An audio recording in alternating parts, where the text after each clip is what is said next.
Kayaknya nggak semua orang mampu ada di posisi dia. Dia menghibur orang lain, menutupi kesedihan dia. Puncak dia ini sebenarnya di cicilan kemarin. Jadi pada saat perubahan suara dia, Pharrell itu nggak punya pendapatan sebesar sebelum-sebelumnya, Mbak. Sehingga karena ada cicilan yang membuat dia, kok aku kalau misalnya kayak gini bisa mati berdiri nih. Ada di satu titik Pharrell ngomong kayak gini dan saya masih punya bukti itu. Seandainya bunuh diri itu nggak berdosa, aku mungkin sudah melakukan itu, Om. Permasalahan yang nggak pernah usai, nggak selesai-selesai, sehingga itu permasalahannya selalu dilimpahkan ke dia. Dilimpahkan ke dia, ke anak umur 12 tahun itu?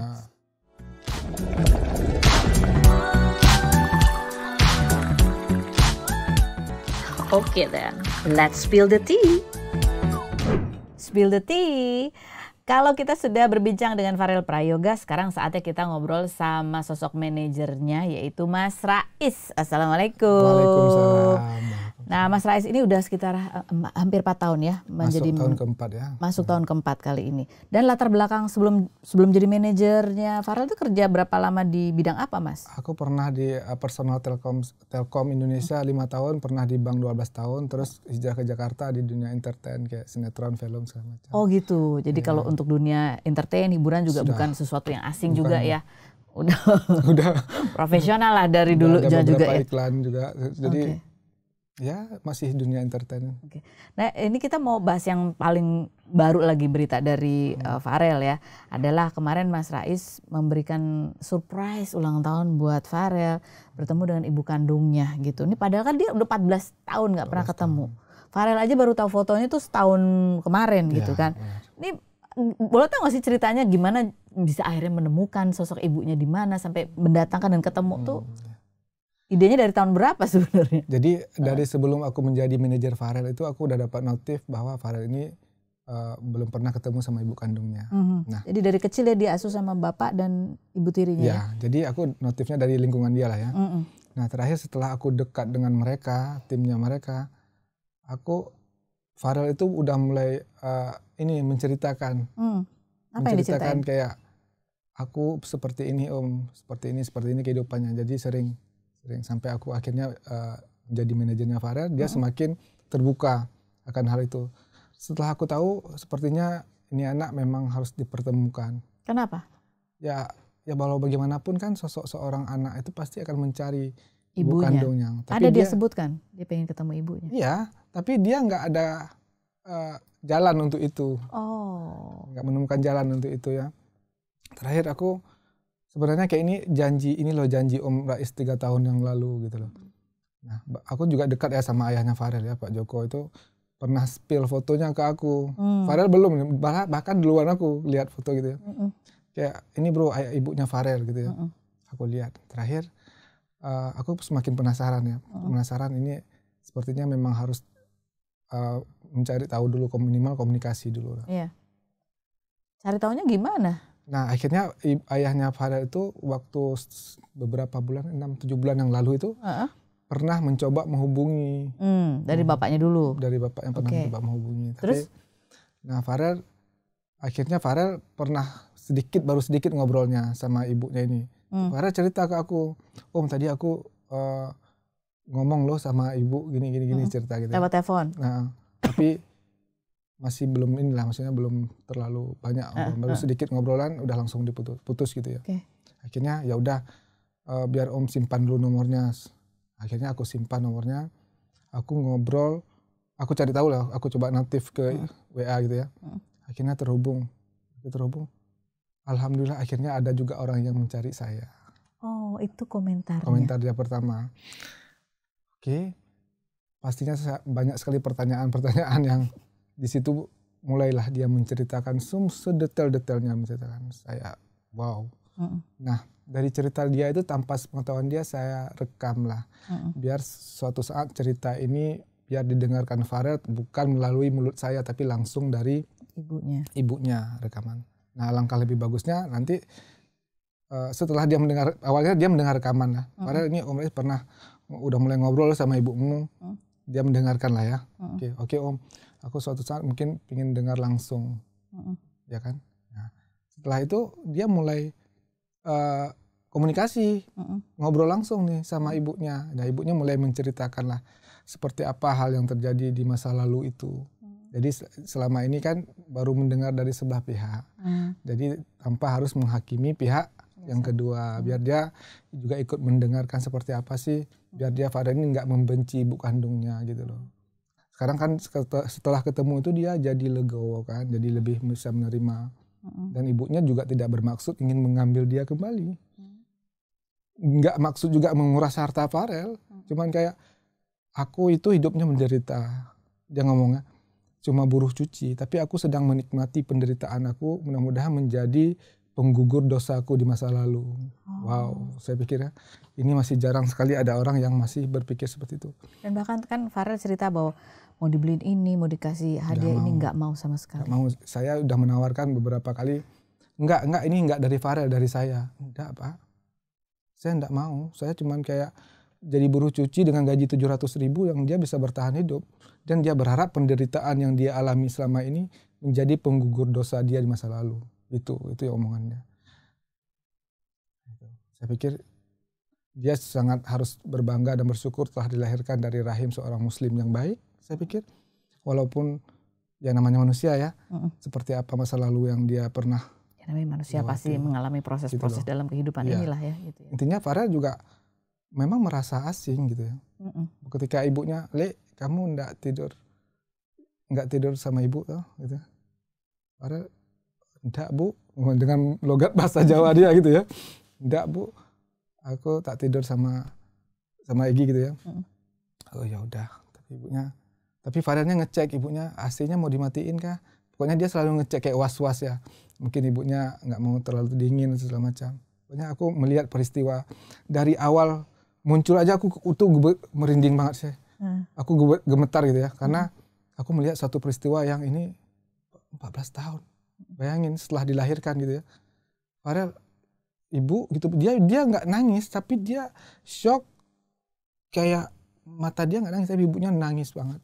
Aku yang lihat langsung depan mata tuh, bahkan aku minta izin videoin, nggak aku posting tapi sebagai dokumentasi aku, ini momen yang nggak mungkin terulang lagi. Nggak mungkin terlewatkan, harus diabadikan gitu kan. Dan ini aku nggak memperlihatkan wajah si ibunya gitu. Itu permintaan dari ibunya?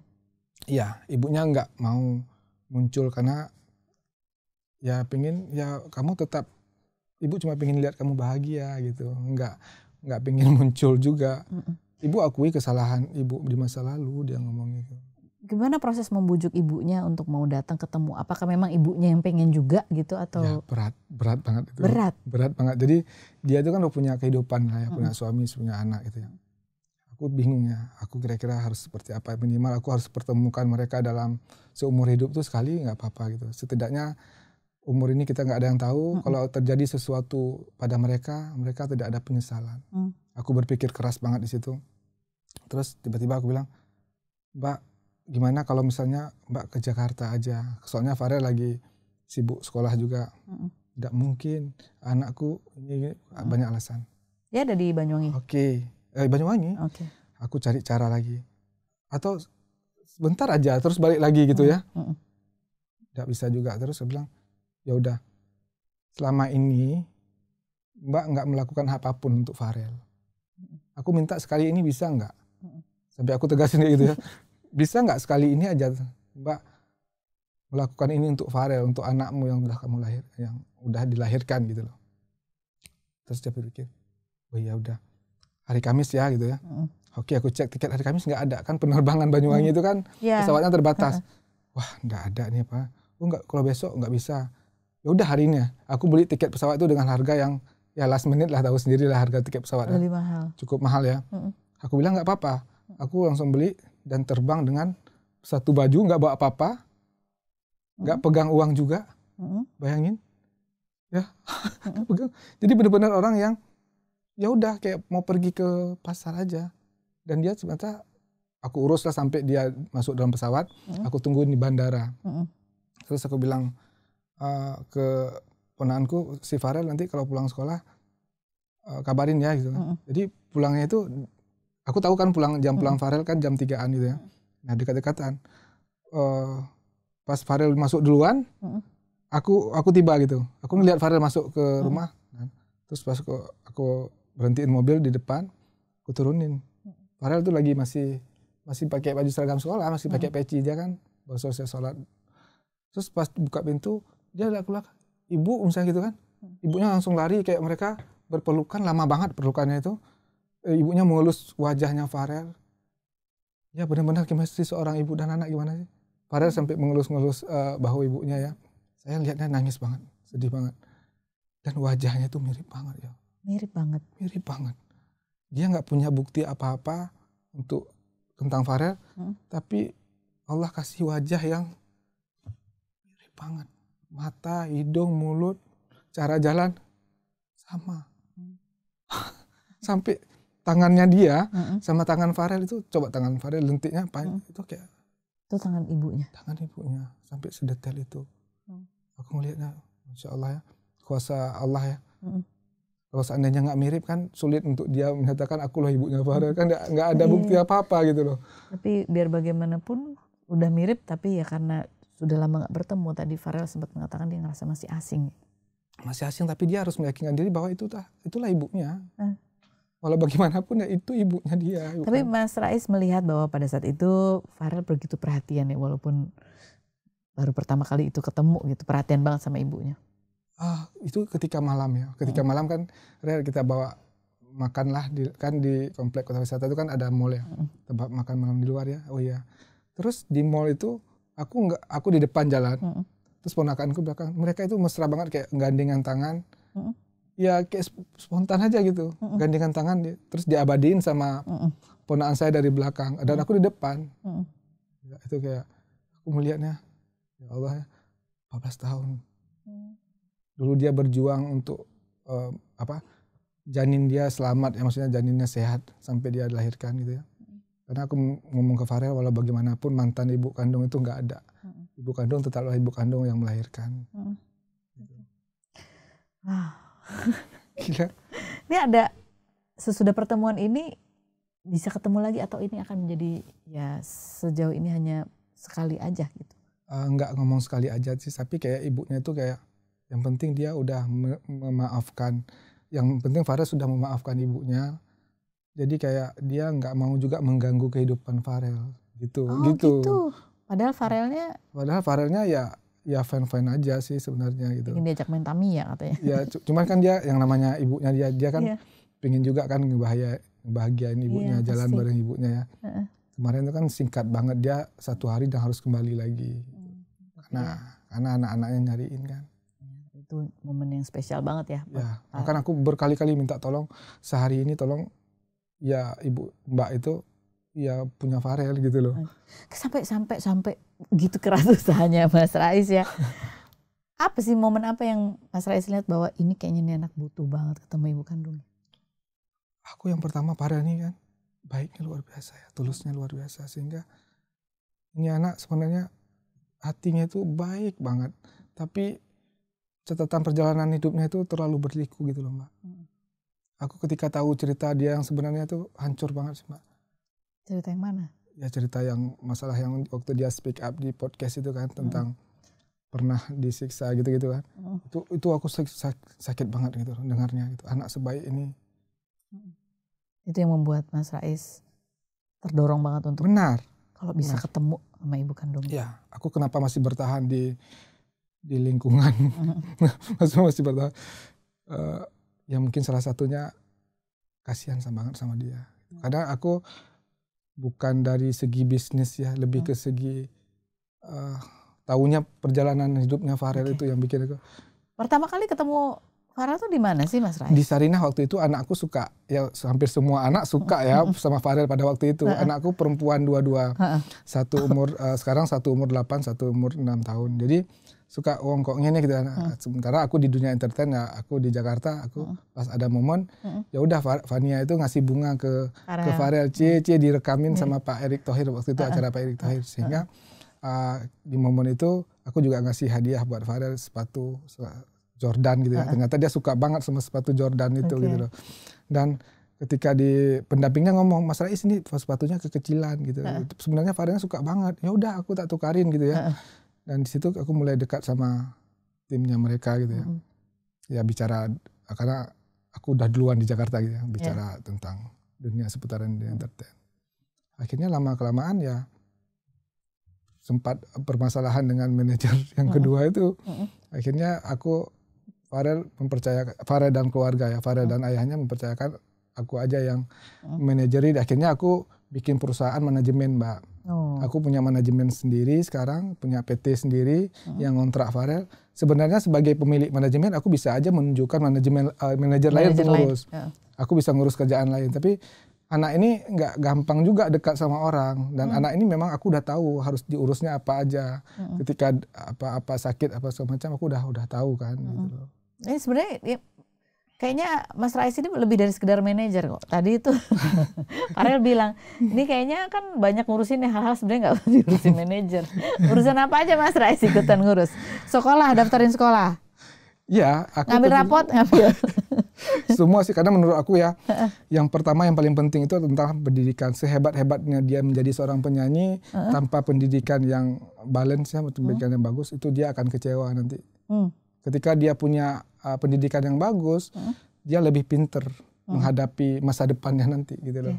Ini Mas Rais berarti yang mengusahakan dia sekolah di Jakarta ini? Harus sekolah. Harus sekolah? Iya. Jadi kalau di Jakarta nanti kan dia lebih ke kayak karirnya jalan, sekolahnya jalan kan. Dan di Jakarta aku juga mencari sekolah yang menurut aku, karena dia seorang mualaf ya Mbak ya. Menurut aku dia harus ada pondasi agama juga. Ketika satu rumah tanpa pondasi yang bagus nanti takutnya roboh. Kalau ada apa-apa sama dia ke depan. Tapi kalau dia udah ada pondasi agama yang bagus, dia udah tahu nih. Itu yang aku harus kasih ke dia, itu haknya dia gitu loh. Sampai diusahakan banget gitu, selain bahwa memang itu fondasi yang baik buat Farel. Apalagi sih yang Mas Rais lihat sehingga ini kayaknya butuh diarahkan banget nih Farel untuk fokus juga sama sekolahnya gitu selain karir penyanyinya. Aku pingin dia itu punya teman-teman bermain di seusianya dia Mbak gitu loh. Kayak kalau misalnya dia nggak sering masuk, nanti kan dia kehilangan. Karena kita kan punya teman SMP, SMA kan, ada Rioni. Nanti kalau dia nggak ada momen itu kan kasihan dianya. Jadi sampai kepikiran sejauh itu ya Mas Rais ya? Iya kasihan karena dia nggak mendapatkan itu kan, kasihan gitu. Iya kayak dia tadi cerita kan, kamu ya teman-teman baru, ya orang-orang tua semua. Iya yang di awal waktu dia nyanyi kan. Iya tadi cerita ya. Karena dia kan ya show-nya banyak banget waktu abis dia viral itu. Dia kehilangan masa kecilnya. Masa kecilnya kan dihabiskan di pasar seperti yang di pasar ya. Sehingga ketika aku sama dia dulu, aku nemanin dia main time zone, main pasir-pasiran. Dan itu umur berapa itu main pasir-pasiran? Umur 12 tahun. Baru masuk. Masih seru main pasir-pasiran. Iya, dan aku melihatnya itu memang dia menikmati banget Mbak. Kayak ya udahlah, memang dia udah menghabiskan masa kecilnya itu udah terlewatkan. Jadi sekarang aku harus paham akan apa yang dia butuhkan gitu loh. Jadi aku nungguin dia main pasiran, nanti dia senang Mbak. Main kuda-kudaan atau apa. Tapi sekarang semenjak dia udah remaja udah beda lagi. Iya. Beda lagi. Jadi waktu itu intensif pegang Farel tuh waktu dia umur 11 ya? Dari umur udah masuk 12. Udah masuk 12 waktu itu ya. Tapi itu pun masih seru main. Iya, dia benar-benar, bayangin dia ketika dia main sama anak-anakku yang umurnya masih 7 tahun, 8 tahun. Dan dia bisa bermain dan happy banget. Jadi memang benar-benar anak-anak gitu loh. Memang itu ada video-video kan sering aku konten-kontenin juga ya. Itu dia memang benar-benar ketulusan dia luar biasa sih. Jadi ketika aku menyayangi dia menyayangi juga anak-anakku dan keluargaku, bahkan orang-orang lain. Oh iya. Itu luar biasa sih. Aslinya gimana sih Farel itu kalau dalam kesehariannya itu kayak apa anaknya tuh? Penyayang banget. Ketika ada kita bikin ada program di TV itu bedah rumah uang kaget itu ya. Itu dia itu ketika lihat orang susah, Om tolong tarikan uang 500.000 mau belikan untuk adiknya mainan. Wow, dan itu anak sekecil itu bisa merasakan, pasti dia senang banget dapat mainan itu, karena mainan itu nggak mungkin bisa dia beli. Gitu. Bayangin anak seusia Farel yang dulu 12 tahun udah kepikiran hal-hal seperti itu Mbak. Membahagiakan orang lain. Aku salut banget sama dia. Dan bahkan sampai detik ini aku rasa Farel ini anak yang luar biasa hebat. Apalagi yang Mas Rais lihat dari sosok Farel selain penyayang? Apalagi dia ini ya? Sabar. Sabar sebenarnya. Dia nggak sabar tuh kalau misalnya pingin sesuatu misalnya kan itu itu nggak sabar. Tapi kalau menghadapi masalah dia sabar. Kalau lagi pengen beli apa itu dia biasa lah ya. Tenang banget kayak. Tapi kalau lagi menghadapin masalah dia tenang. Tenang kayak kalaupun nangis dia kayak di kamar mandi. Itu kadang-kadang aku tahu gitu. Saya pikir anak ini kayaknya nggak semua orang mampu ada di posisi dia. Apa sih yang tadi kan dia bilang capek? Mau sebutin jenis capek apa? Aku udah ngerasain semuanya. Iya. Mas Rais melihat itu. Benar. Dia itu udah ngerasain hal-hal yang berat banget kan. Jadi ketika orang ngomong seperti apapun ya udah aku udah duluan gitu loh ngerasain. Aku lebih sakit dari itu gitu loh. Apa selain ya perlakuan yang keras, apalagi yang dia rasakan sih yang membuat Mas Rais itu umur segitu tuh berat banget gitu harus ngadepin itu. Drama ya. I think his family is very toxic. Ya gimana ya, mungkin seperti yang dia jelaskan, permasalahan yang nggak pernah usai, yang nggak selesai sehingga itu permasalahannya selalu dilimpahkan ke dia. Ke anak umur 12 tahun itu. Ya mungkin hal-hal itu yang membuat dia seperti yang dia omongin tadi. Dia capek. Tapi ya tadi kan dia sabar ngadepin itu, dia termasuk sabar banget gitu. Tapi apalagi kan dia sering main, ceria anaknya. Ceria banget. Jadi dia itu mungkin dia menghibur orang lain, menutupi kesedihan dia. Bayangin. Dia selalu joget-joget apalah, pokoknya random banget lah ya. Tapi ternyata dia menyembunyikan kesedihan yang dia rasakan. Tapi Mas Rais bisa melihat ketika tahu banget saya. Ada momen apa yang Mas Rais lihat gitu, bagaimana cara dia mengekspresikan kesedihannya? Kalau saya tahu nih dia lagi ada masalah nih. Tapi ternyata dia udah joget-joget gitu. Kalau ketika lagi kita kontenin dia joget-joget, padahal dia lagi menutupi kesedihannya dia. Mas Rais tahu tuh kalau dia lagi nangis di kamar mandi. Tahu. Saya bahkan pernah ngomong ke saya juga bahwa mungkin saya udah pernah ngomong di podcast lain itu bahwa ada di satu titik Farel ngomong kayak gini dan saya masih punya bukti itu. Seandainya bunuh diri itu nggak berdosa, aku mungkin sudah melakukan itu Om. Jadi dia tahu dosa, bunuh diri itu hal yang dosa. Dia sampai kepikiran seperti itu. Iya. Di umur 12. Maybe 1 tahun yang lalu lah ya. Itu di puncaknya saya langsung drup gitu ya. Dan saya sangat takut dengan omongan itu gitu loh. Momentum apa itu pada saat dia ngomong gitu? Pada saat dia di Banyuwangi, posisi saya di Jakarta, dia di Banyuwangi. Dia WA ke saya. WA gitu. Jadi nggak tahu ada apa kejadian pada tahu saya kejadian semua tahu saya. Karena dia selalu cerita. Tahu, tapi kan selama 3 tahun ini kan saya kayak nggak punya kapasitas untuk speak up tentang keluarganya dia gitu ya. Tapi pada akhirnya dia speak up sendiri walaupun saya yang disalahkan. Saya ya sudah. Padahal dia jelas-jelas saya berulang-ulang saya tanya, "Bu, Farel yakin?" Terus dia kayak desak saya, "Om, kapan Om hubungi Densu?" Densu lagi padat juga kan, maksudnya slow dulu, maksudnya coba kan pikir-pikir dulu gitu ya. Tapi dia terus-terusan mendesak, "Ayo Om, kapan Om biar aku bisa lega." Jadi seolah-olah speak up yang dia lakukan ini adalah kayak dia pengen plong ya, pengen memberitahu bahwa aku pengen membahagiakan diriku sendiri saat ini. Aku udah capek gitu loh. Jadi ada momen dia bilang, aduh capek banget kalau bunuh diri ini nggak berdosa. Itu sudah terlintas di benak. Iya. Ketika Mas Rais dengar kayak gitu panik banget tuh. Panik banget. Saya langsung hubungi ayahnya.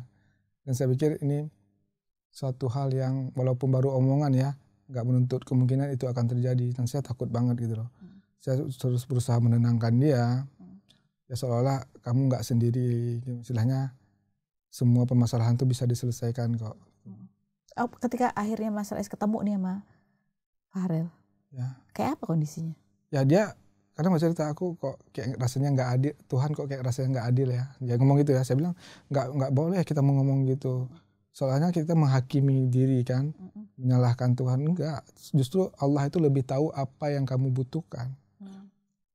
Itu, jadi kamu nggak boleh menghakimi seolah orang lain melihat dia itu sukses, anak yang sukses, sementara dia nggak sebahagia itu. Dan aku harus ngasih pemahaman ke dia.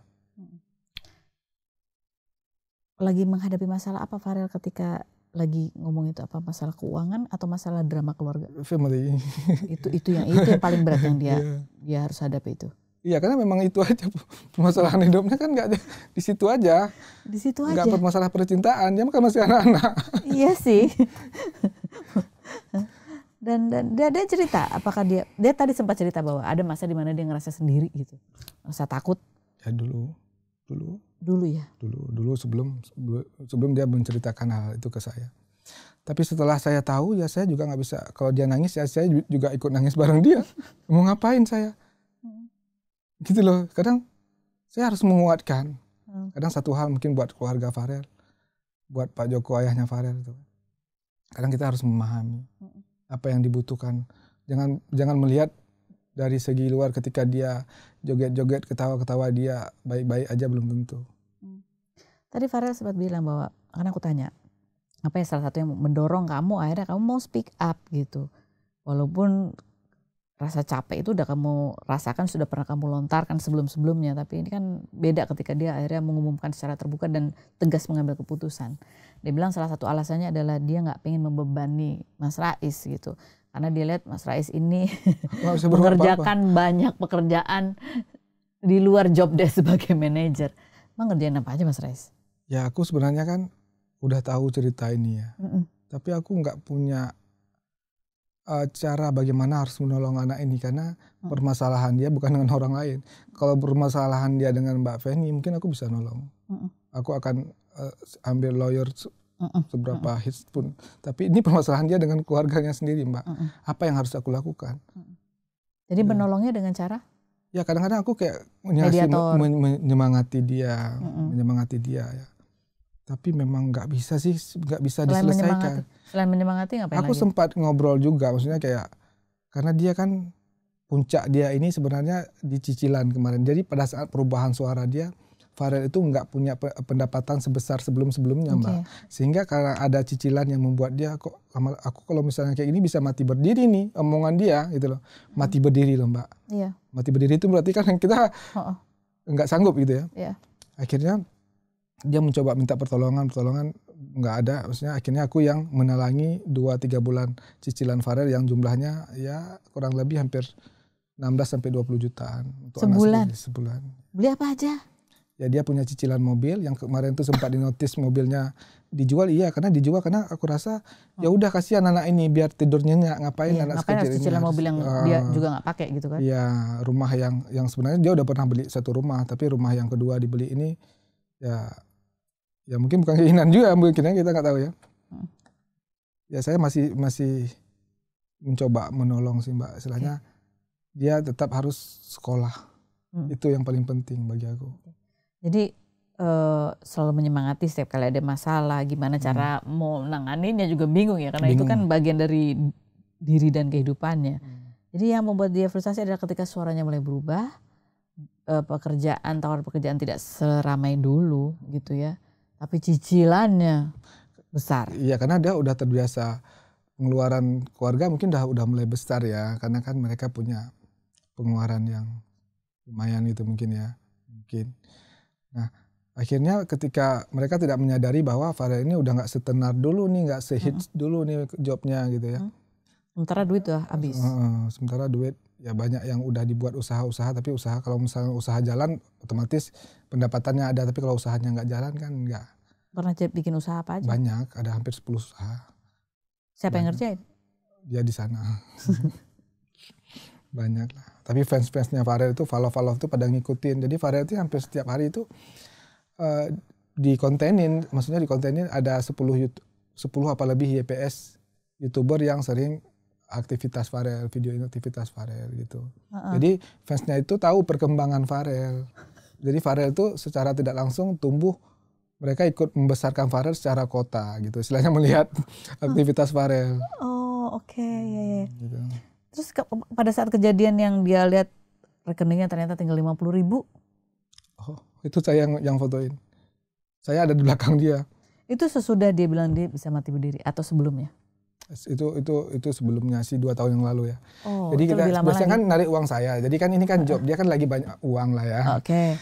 Rel, ini sekali-sekali tarik uang Farel dong 500 buat beli minum. Karena kan beli minum gitu, 500 pas sejuta gitu ya. Oh oke om gitu ya. Dia belum pernah narik sendiri sebelum dia yang megangnya ATM-nya kakaknya, ada kakaknya waktu itu.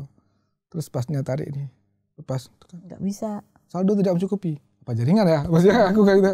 Coba lagi Rel. Coba lagi sampai 3 kali. Cek saldo, wow. 59.000 ya nggak bisa ya. Saldo BCA kan minimal 50.000. Akhirnya ya saya kasih uangnya biar. Tapi terlihat jelas wajah kekecewaan seorang anak yang aku sempat mengabadikan momen itu. Aku abadikan sampai dengan anak wajah sekecil dan sepolos itu melihat saldonya 59.000. Aku nggak bisa bayangin sebagai orang dewasa yang cuma bisa melihat. Sebenarnya aku mantan pegawai bank yang 12 tahun harusnya bisa print. Tapi ya sudah lah ya. Cuma bisa jadi ngelus dada ya. Itu sering terjadi atau cuma sekali itu dong terjadi? Mungkin yang ketangkap sama aku mana satu. Iya. Jadi cepat sekali itu aliran duitnya itu cepat. Ya. Sementara tagihan tetap ada terus. Oke. Ini kemarin juga sempat ramai ketika Farel speak up gitu, cerita macam-macam tentang ya uang yang tinggal tiba-tiba 50.000 kemana semuanya. Kemudian kan ibu tirinya sempat cerita ya. Ada kok asetnya dan lain sebagainya. Klarifikasi gitu. Lalu ada juga cerita tentang tadi mobil Innova yang katanya itu dia nggak tahu karena yang ngurusin dijualnya sama Mas Rais dan Farel ya. Jadi mobil Innova itu kreditnya atas nama Siti Mujayana. Siti Mujayana itu ya ibunya. Nggak mungkin dia nggak tahu kita jual. Sementara untuk menjual mobil itu harus ada tanda tangan dari ibunya. Dan ibunya biasanya yang tagihan kredit itu listingnya itu hubungi saya. Padahal saya seorang manajer yang bukan ngurus kredit artis. Ya kan? Jadi nomornya Mas Rais dicantumin? Saya, karena mereka sering ganti nomor kan. Jadi akhirnya mereka menagihnya ke saya. Tapi karena saya menolong Farel sering bayarnya lewat saya, bukan uang saya ya sebelumnya. Bayarnya lewat saya. Jadi namanya itu sekali lagi Siti Mujayana. Kalau nggak tahu ya nggak mungkin. Karena untuk menjual mobil itu nggak bisa. Bisa nggak Mbak jual mobil? Nggak bisa dong. Nggak bisa tanpa yang punya kredit itu yang tanda tangan. Dan itu kita kan cicilan, katakanlah mobilnya 260 juta. Sisanya itu 150-an. Ya. Maksudnya sisa kreditnya. Dan sisa uang yang kembali itu 100 jutaan. Dan Farel sudah pinjam uang saya 25 juta lebih untuk menalang itu. Terus ada kebutuhan lagi hal-hal yang ya cicilan rumah tadi yang harus diselesaikan. Gede banget ya kebutuhan. Iya makanya ketika dia ngomong saya nggak tahu apa-apa, nggak mungkin lah Bu. Gimana nggak tahu apa-apa, itu kan nama Ibu Siti Mujayana. Jadi untung Mas Rais itu orang bank yang biasa mengelola keuangan. Sarjana keuangan lagi. Sarjana keuangan lagi. Jadi tahu ketika ada orang yang sedang terlilit dengan banyak kredit yang perlu dipotong-potong banyak hal yang bisa mengurangi pengeluarannya yang tidak. Ya ada banyak kemudian yang diatur gitu ya. Saya udah jadi saya buat di catatan tuh besar-besar tuh. Ini harus fotoin, kirim ke grup keluarga Arel. Jadi Farel itu udah ngirim ke grup, udah ada bukti itu. Jadi kalau ngomong sama saya bisa lampirkan buktinya. Farel udah ngirim itu ke grup keluarga. Jadi gimana ceritanya nggak tahu. Ini loh sisanya, nggak bisa ngomong nggak tahu. Iya dijual sama Farel sama Om Rais, tapi kan harus ada tanda tangan beliau karena itu kreditnya atas nama beliau mobil itu. Farel kan pakai mobil kan jarang. Dia kan sering di Jakarta. Di Jakarta kan mobil saya, tempat tinggal saya semua. Bukan mobil Farel ya. Wow. Ini ya Mas Rais kan tadi cerita juga kalau lihat Farel ini udah kayak anak gitu, bukan lagi kayak apa ya artisnya gitu. Ya itu tadi. Walaupun suatu saat Farel itu tidak menjadi artis saya lagi atau siapapun, kayaknya hubungan kita pasti akan terjalin ya. Karena kita menjalin hubungan itu bukan sebatas komersil untuk bisnis ya. Lebih ke kayak saya memahami karakternya Farel, apa masalah yang dia hadapi, lebih seperti itu. Apa yang dikhawatirkan oleh Mas Rais dan apa yang perlu dilakukan sekarang untuk Farel supaya ya ini kan anak yang apalagi masuki usia puber itu Benar. kan banyak sekali PR saya banyak PR saya. Dia udah mulai mengenal lawan jenisnya kan. Iya. Di umuran segitu, iya. Benar itu terjadi. Dan saya secara tidak langsung saya udah ketika dulu saya pakein baju Spiderman lah ya. Dia pakai apa aja. Sementara sekarang dia aku nggak mau, aku pinginnya yang ini, aku pinginnya yang ini. Sekarang ke mall biasanya kan aku yang beliin baju gitu belanja gitu. Sekarang aku nggak mau aku pingin beli sendiri, milih sendiri. Jadi udah ada parfumnya harus merek apa, sepatunya merek apa. Jadi kayak anak remaja yang udah ngerti style gitu dan udah tahu lawan jenisnya dia. Tapi aku membatasinya kayak gini. Lawan jenis yang dia kenal itu seperti apa, lingkungannya, karakternya, orang tuanya. Itu sempat di Banyuwangi sempat dia punya hubungan dengan seorang perempuan. Dan aku rasa dia nggak dari background yang baik gitu ya. Akhirnya aku mengharapkan Farel pas dia di sini yang ngomong tadi bahasa Inggris tadi itu, dia punya teman dia itu jago banget bahasa Inggris gitu ya. Jadi mereka teman-temannya ngomongnya saya campur lah ya bahasa Inggris bahasa Indonesia. Anak Jaksel ya. Malam pas mau tidur, Om, aku datangin guru bahasa Inggris dong. Nah, aku langsung ini kan. Nah pas rapat wali murid kemarin, aku nyari tahu nih ini siapa orang tua sih, ini kok kayaknya bagus ini aku pikir gitu ya untuk memotivasi dia lebih. Nah akhirnya aku udah minta guru untuk datang ya seminggu sebulan 7-8 kali lah untuk mengajari dia gitu. Jadi setelah dia ngaji kan dia ngajinya kan jam 5 ya, jam 5 sampai jam 7 setelah ngaji ya langsung dilanjut dengan bahasa Inggris sehingga waktunya itu ya terisi dengan hal-hal yang positif. Gitu. Kalau dulu kan dia waktu umur 8 tahun bangun jam 2 pagi terus ke pasar untuk nyanyi, pulang ke rumah 5:30, jam 7 dia sekolah. Kalau sekarang ini kegiatan sehari-harinya apa? Aku karena dia akan ngikut, aku kan punya peraturan dari aku sebagai walau bagaimanapun ya dia harus nurut ya. Jadi dia untuk hari sekolah itu boleh tidur harus tidur jam 10 harus masuk kamar. Tapi kalau Sabtu Minggu boleh sampai jam 11. Jadi itu peraturan dari saya. Jadi kalau misalnya Farel masih belum tidur jam segitu ya saya tegur. Farel ini udah jam berapa? Strict gitu ya. Ya harus sih karena anak itu harus dikasih kehidupan yang normal kembali. Karena bangunnya kan cepat, Mbak. Sekolahnya dia nggak boleh telat karena dia sekolahnya itu ketika sekolah dia harus sholat duha dulu terus ada setoran ayat gitu. Jadi dia nggak bisa telat. Jadi jam 6.30 itu dia harus sudah di sekolah. Mas Rais ini manajeri Farel pada saat Farel ini sudah mulai tadi suaranya sudah mulai berubah. Oh ya. Keviralannya juga mungkin sudah beberapa tahun berlalu gitu. Artinya sudah tidak banyak lagi. Belum banyak lagi lah. Mungkin nanti akan bisa banyak lagi. Sementara Mas Rais tuh kayak ya ibaratnya kayak membesarkan anak gitu di rumah. Sebagai manajer ya kan kita bertanya, itu keuntungan ekonominya di mana Mas Rais? Ada sih keuntungan ekonominya ya kita kan ada persen ya untuk manajemen ya. Katakanlah setiap job itu kita bukaan aja maksudnya artis 70%, manajemen 30 itu kan. Jadi aku tinggal ambil hakku ya tinggal ngasih hak dia sesimpel itu. Sesimpel itu. Aku selalu berusaha terbuka sama anak ini. Rel, ini kita ada project ini pembayarannya sekian. Farel mau nggak? Jadi dia sebelum kerja udah tahu nominal angka. Jadi biar suatu saat nanti dia ini semakin pinter. Jadi aku langsung ketika uang itu ada jatuh di tangan aku langsung ngasih haknya dia. Gitu ya. Nah ketika nih sekarang dia mau independen nih, aku sekarang mau independen, aku mau mengelola sendiri. Diajarin apa sama Mas Rais? Banyak hal yang aku ajarin untuk Farel. Apa? Yang pertama ya keuangan ya, soal dia harus mengerti. Jadi dari uangnya dia tuh dialokasikan kemana? Ada saran nggak dari Mas Rais? Aku kembali lagi tadi ya, mau disaranin apa Mbak? Ya paling aku. Kenapa? Udah lewat aja ya. Jadi aku selalu artis-artis yang bertahan itu adalah artis yang punya usaha. Ya enggak ya, maksudnya kebanyakan ya Mbak ya, maksudnya jadi kayak masih survive ketika dia lagi ketenarannya lagi di bawah, dia masih bisa bertahan hidup dengan usahanya sehingga dia enggak selalu ya dia mematokkan diri dia hidup dia di satu kayak aku nih, aku main saham, punya usaha klinik, istriku kan dokter gigi. Jadi kayak kita ketika Farel nggak nyanyi ya aku masih fine, aku masih ada pemasukan gitu loh. Tapi kalau Farel nanti kalau nggak nyanyi dari pemasukan dari mana? Itu yang harus dipahami dulu nih. Oh, dia harus hati-hati dalam mengelola keuangan. Harus hati-hati. Makanya dia harus kendalikan itu. Karena uang, jadi kadang-kadang kalau ketika kamu lagi tenar-tenar kan banyaklah orang yang sayang lah, memuja lah segala macam ya. Tapi ketika kita ada di bawah kan belum tentu orang itu ada. Gitu. Jadi diajarin nggak financial ini? Oh, oke, selalu diajarin. Berapa persen harus tabung, berapa persen boleh ini, berapa persen boleh itu? Baru memulai kembali, menata kembali setelah kejadian ini. Kemarin tuh dia pingin Fastmate yang harganya 62 juta ya.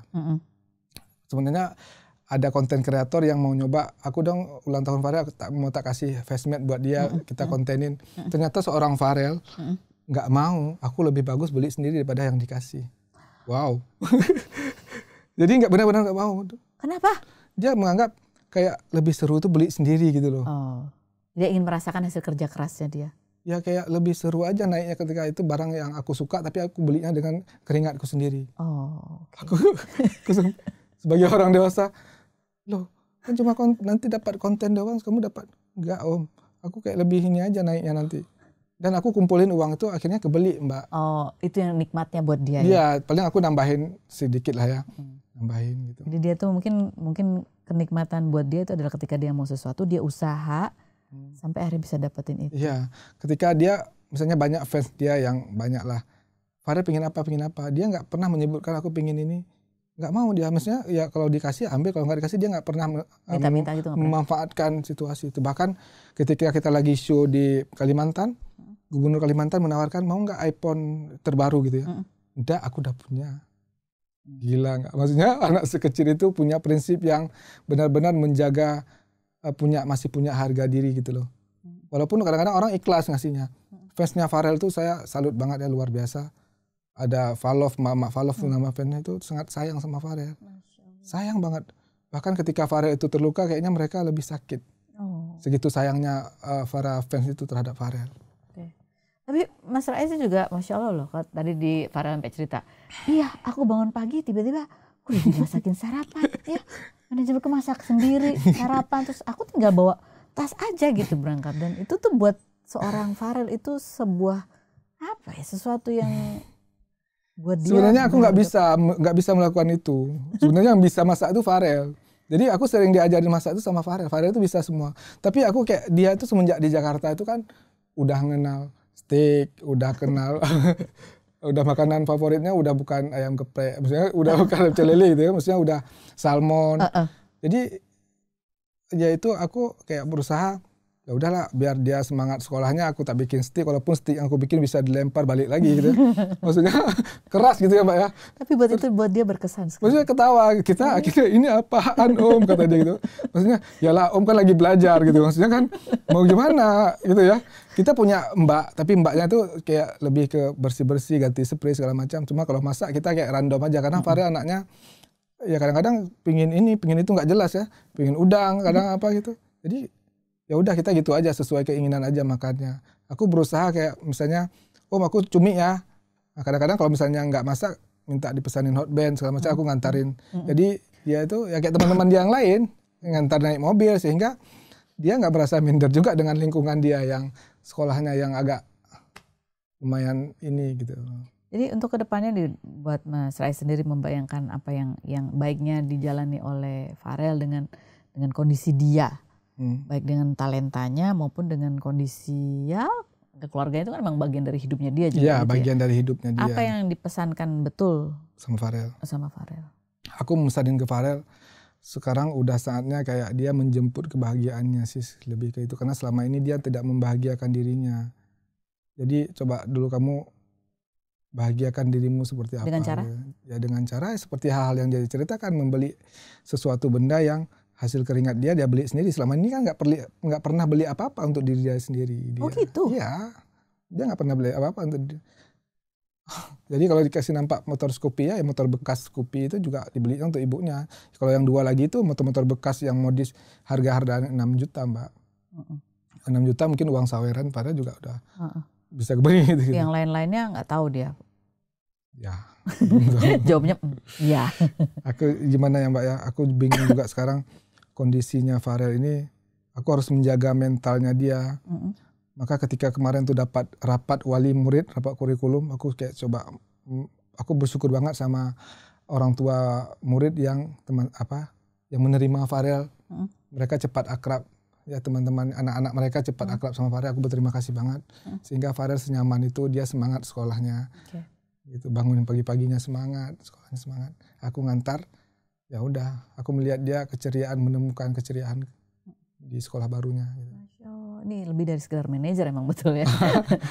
Nggak cuma ngurusin pekerjaan aja, tapi juga memikirkan dia sekolahnya, investasinya dia dari ke masa depan. Masa depannya. Karena walau bagaimanapun ke depan nanti kan aku belum tentu ada terus samping dia. Entah aku udah tua atau apa gitu ya. Suatu saat dia akan berdiri sendiri dan dia udah siap dengan hal itu. Oke. Tapi ini kan sebuah pengaruh yang baik sekali ya dari Mas Rais. Apa tanggapan Mas Rais ketika banyak yang menuding bahwa ini manajer yang ini banyak sekali memberikan pengaruh-pengaruh yang kurang baik ya, gitu ya. Itu kita mempengaruhi yang enggak nih kayaknya. Kita nggak mungkin, kita cuma punya dua tangan yang nggak mungkin membungkam mulut sebanyak itu ya Mbak ya. Saya harus tetap tenang. Intinya saya lebih ke niat kita, karena apa yang saya dapatkan kasih sayang dari Farel terhadap saya dan keluarga saya, anak-anak saya juga. Anak-anak saya sukses jadi seorang penyanyi juga berkat Farel juga, walaupun dia duluan sholawat dari sebelum kenal Farel. Dan itu yang namanya kebaikan pasti akan kembali juga kebaikan itu ke kita. Entah itu enggak dari Farel ya bisa jadi dari orang lain. Itu pasti. Jadi Mas Rais secara tulus memang bukan cuma sekedar manajer, tetapi juga mendampingi Farel sebagai seorang manusia. Iya, karena saya yang utuh. Karena saya tahu persis apa yang dia alaminya. Makanya setiap pagi itu kadang-kadang saya ngasih jajannya itu bukan uang Farel, uang saya sendiri. Saya tanyain teman-temanmu jajannya berapa. Saya harus bisa mengimbangi bahwa Farel kamu harus tetap tetap pede dengan kita sekolah yang sama dengan sosial yang sama gitu. Kamu jangan merasa minder. Justru kamu hebat kok gitu. Aku harus tanamkan itu ke dia. Gila sih. Ini menghadapi Farel anak yang berbakat sekali ya. Mentalnya juga kuat, dia sabar, dia ceria, dia penyayang. Dia gampang hafal, bisa hafal berapa? 20 lagu katanya dalam satu hari. Itu kan berarti dia menyerap banyak hal dengan cepat. IQ dia kan bisa dibilang di atas rata-rata sih. Oh iya. Aku pernah tes dulu di sekolahnya yang lama. Dari kepala sekolahnya, ternyata IQ-nya Farel di atas rata-rata. Dan itu wajar ya, maksudnya ternyata anak itu dikasih anugerah yang luar biasa.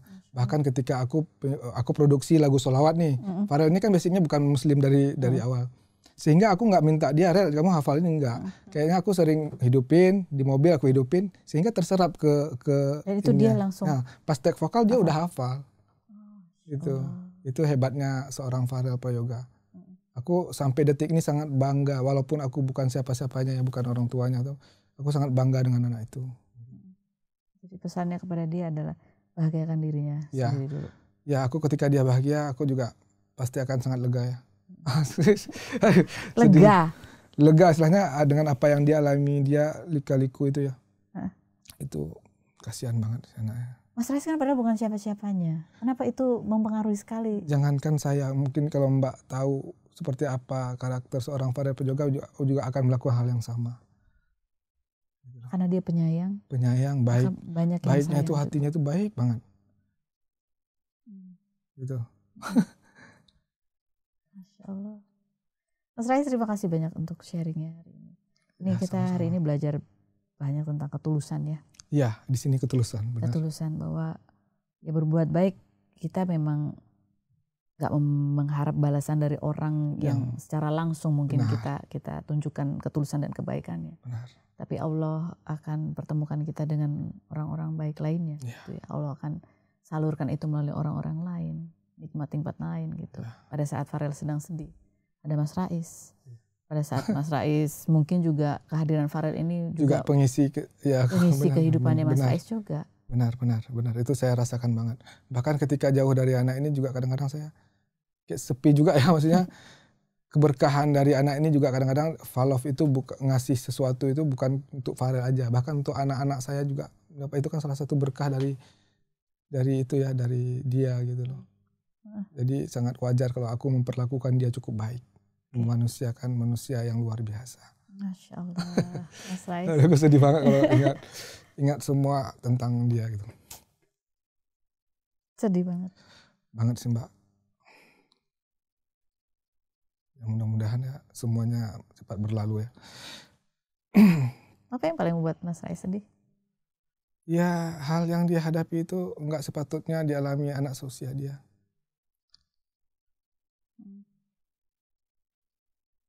Dia didewasakan oleh keadaan ya. Cara bicara dia, cara dia peka terhadap orang lain. Bahkan ketika aku punya masalah apa gitu sedih itu dia peka banget Mbak. Kayak dia berusaha menghibur, entah dia joget, entah dia jungkir balik di depan gitu ya. Kayak ada aja cara dia untuk mencoba menghibur orang lain. Padahal diri dia sendiri seperti itu gitu loh. Ya itu ya, Masya Allah. Di balik keceriaan orang, setiap orang pasti punya masalahnya masing-masing. Tapi ya itu tadi, ketika kita memberi, menghibur orang lain, hiburan juga akan datang kepada kita. Ya, mungkin terakhir aku pesan buat ayahnya Farel, ayah kandung Farel, Pak Joko Suyoto. Sebenarnya aku cukup baik ya sama beliau. Aku juga berteman baik sama beliau walaupun senakal-nakalnya beliau gitu ya. Sebenarnya Farel ini anak yang cukup hebat gitu. Coba lebih peka dengan apa yang dia alami. Lebih peka dengan apa yang dia rasakan. Gak tahu udah terlambat atau belum ya.